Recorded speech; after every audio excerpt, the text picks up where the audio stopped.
Hello बच्चों, कैसे हैं आप सब। उम्मीद करता हूँ कि अच्छे ही होंगे। और आज मैं आया हूँ एक नया वीडियो लेकर, नए चैप्टर के साथ, नए कॉन्सेप्ट के साथ, नए एनर्जी के साथ। देखिए, अब मेरा अगला चैप्टर तो मैंने एनसीईआरटी 10th क्लास का 1.1 पूरी तरह से कंप्लीट खत्म कर दिया, ठीक है। जिसमें कि आपका था अभाज्य गुणनफल से एलसीएम और एचसीएफ निकालना। और उम्मीद करते हैं कि सभी को समझ में आ भी गया होगा। और फिर भी किसी को समझ में नहीं आता है वीडियो देखने के बाद, तो आप लोग कमेंट में बता सकते हैं। उस चैप्टर को हम दोबारा फिर से रिवाइज कर लेंगे पढ़कर। और आज हम लोग पढ़ेंगे अपरिमेय संख्या के बारे में, जो हमारा चैप्टर नंबर 1.2 है। तो अपरिमेय संख्या हमारे पढ़ेंगे। तो अपरिमेय संख्या में जनरली एक क्वेश्चन पूछता है 10th क्लास में, वो है ये थ्योरम प्रूफ करने के लिए। तो थ्योरम से पहले एक छोटा सा चीज हम लोग पढ़ लेते हैं कि अपरिमेय संख्या बोलते किसको है। तो अपरिमेय संख्या बहुत ही आसान है। किसे कहते हैं अपरिमेय संख्या?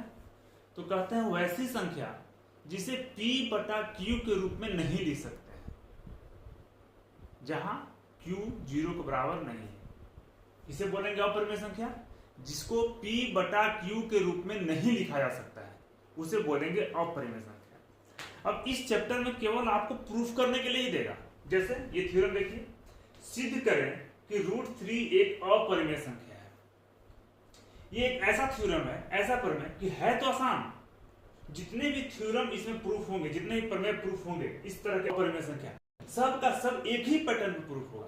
लेकिन बहुत सारे बच्चों को क्लियर नहीं हो पाता, ठीक है। वो अच्छे समझा नहीं पाता है, वो अच्छे समझ नहीं पाते हैं, इसलिए इस चैप्टर को बोरिंग काफी बोझिल समझते हैं। देखिए, ये चैप्टर बहुत ही आसान है। और यहाँ से एनसीईआरटी का जो ज्ञान है मैट्रिक का, वहां से यहाँ से एक क्वेश्चन 3 नंबर का पूछता ही पूछता है, और जो बहुत ही आसान है। आप एक अच्छे से समझ लोगे, एक अच्छे से याद कर लोगे, पूरा का पूरा प्रमेय इसी से। मैं बताऊंगा अभी कैसे सब कुछ।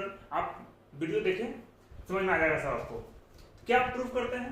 पहला क्वेश्चन क्या कर रहे हैं? सिद्ध करें कि √3 एक अपरिमेय संख्या है। ये हम जानते हैं कि √3 एक अपरिमेय संख्या है, ठीक है। लेकिन यहां प्रूफ करना है। कैसे प्रूफ करेंगे? देखिए, यहां पर लिखा हुआ कि सिद्ध करना है कि √3 एक अपरिमेय संख्या है। तो इसका उल्टा मानकर हम शुरू करते हैं। क्या मानेंगे इसका उल्टा? हम इसके विपरीत मान लें कि √3 एक परिमेय संख्या है। प्रूफ करना है अपरिमेय संख्या, लेकिन हम मान के चलते हैं कि √3 एक परिमेय संख्या है। मान लिए। अब क्या बोलता है? अर्थात हम ऐसे दो पूर्णांक a और b लेंगे जहां पर b नॉट इक्वल टू 0, मतलब b 0 के बराबर नहीं होगा। प्राप्त कर सकते हैं कि √3 बराबर a बटा b लिख सकते हैं। क्यों लिख सकते हैं? क्या माने कि √3 एक परिमेय संख्या है। और परिमेय संख्या का परिभाषा है कि परिमेय संख्या किसे बोलते हैं? वैसी संख्या जिसे हम a बटा b के रूप में लिख सकते हैं, जहां पर b नॉट इक्वल टू 0, मतलब उसका हर 0 नहीं होना चाहिए, उसे बोलते हैं परिमेय संख्या। अब जब चूंकि √3 को एक परिमेय संख्या मान लिए हैं, और परिमेय संख्या की परिभाषा ही है कि परिमेय संख्या हम a बटा b के रूप में लिख सकते हैं, इसीलिए √3 को a बटा b के रूप में लिख दिए, जहां पर b जो है वो 0 के बराबर नहीं होगा। ये पहले लिख चुके हैं।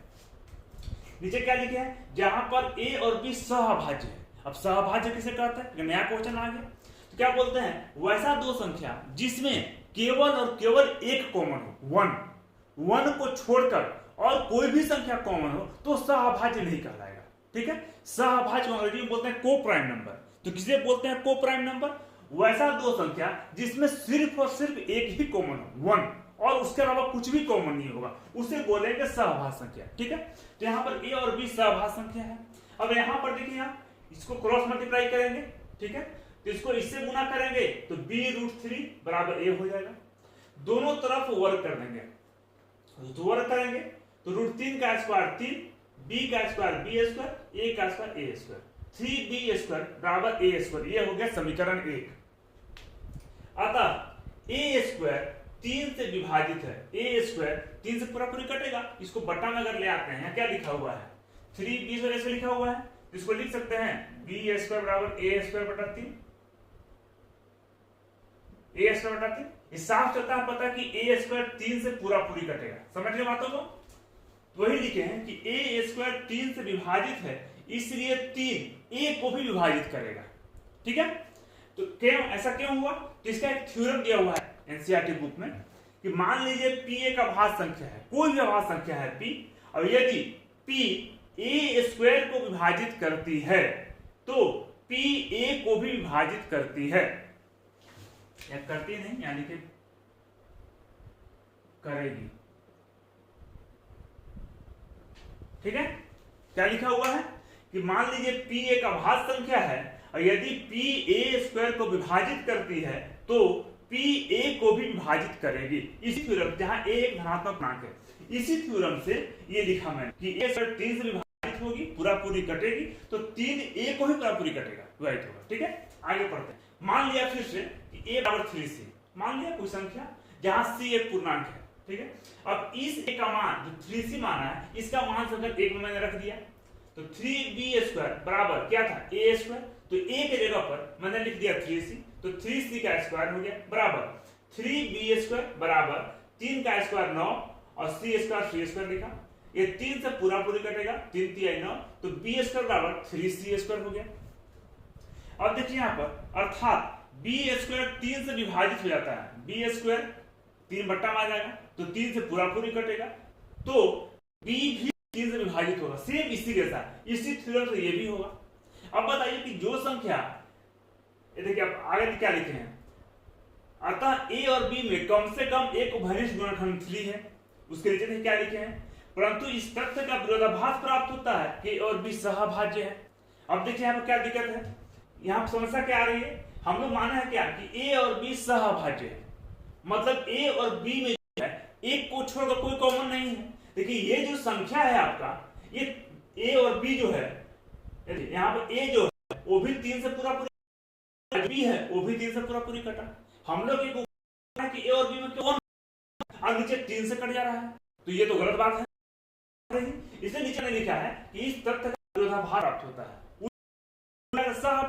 यहाँ पूरा पूरी कट जा रहा है 3 से भी। ठीक है, तो यह विरोधाभास के कारण प्राप्त हुआ है कि √3 एक परिमेय संख्या है।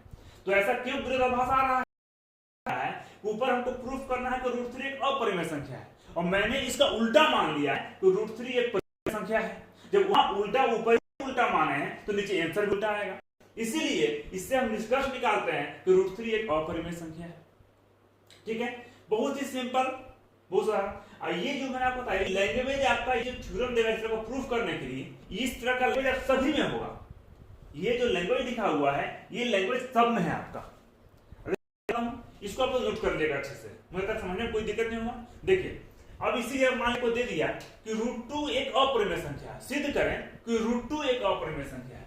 तो देखिए यहाँ पर कुछ नहीं करना है, केवल √3 के यहाँ पर √2 डाल दीजिए, और जहां जहां 3 लिखे हैं आप वहां 2 को डाल दीजिए। कहां 3 है, यहाँ पर है, तो यहाँ पर 2 डाल दीजिए। ठीक है, यहाँ 3 है, यहाँ पर 2 डाल देते हैं, यहाँ 3 है, यहाँ पर मैंने 2 डाल दिया, यहाँ पर 3 है, यहाँ पर 2 डाल दिया, यहाँ पर 3 है, यहाँ पर 2 कर दिया, यहाँ पर 3 है, यहाँ पर 2 कर दिया, यहाँ पर 3 है, यहाँ पर 2 कर दिया, यहाँ पर 3 है, यहाँ पर 2, यहाँ पर 3, यहाँ पर 2,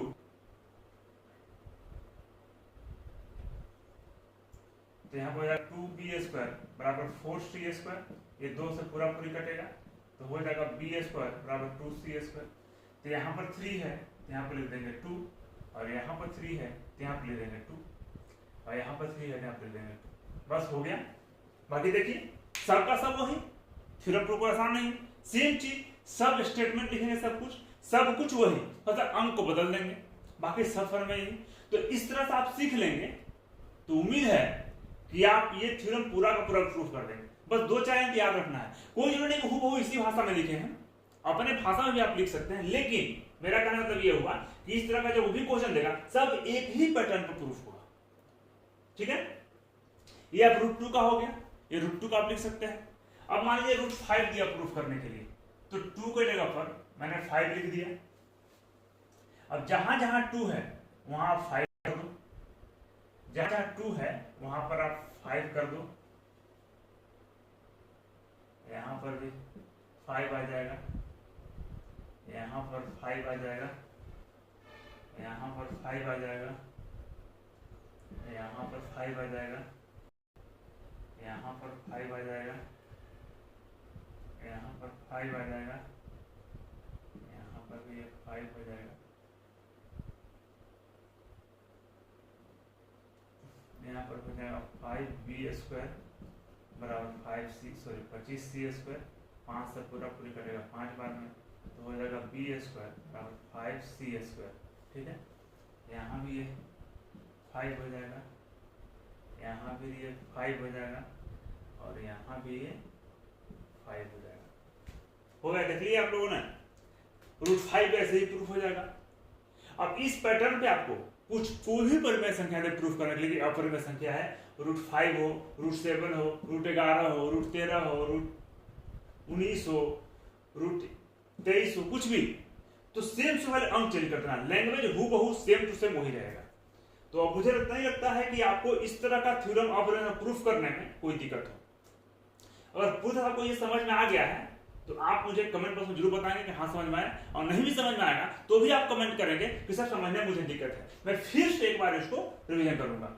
ठीक है, और अगले चैप्टर में फिर से अपरिमेय संख्या जो प्रूफ करना है इसे कुछ नया पैटर्न में लेके आऊंगा। ठीक है, वीडियो को पसंद आया तो लाइक, सब्सक्राइब, कमेंट जरूर करें। ठीक है बच्चों, धन्यवाद। मैं मिलते हैं फिर से नेक्स्ट वीडियो में।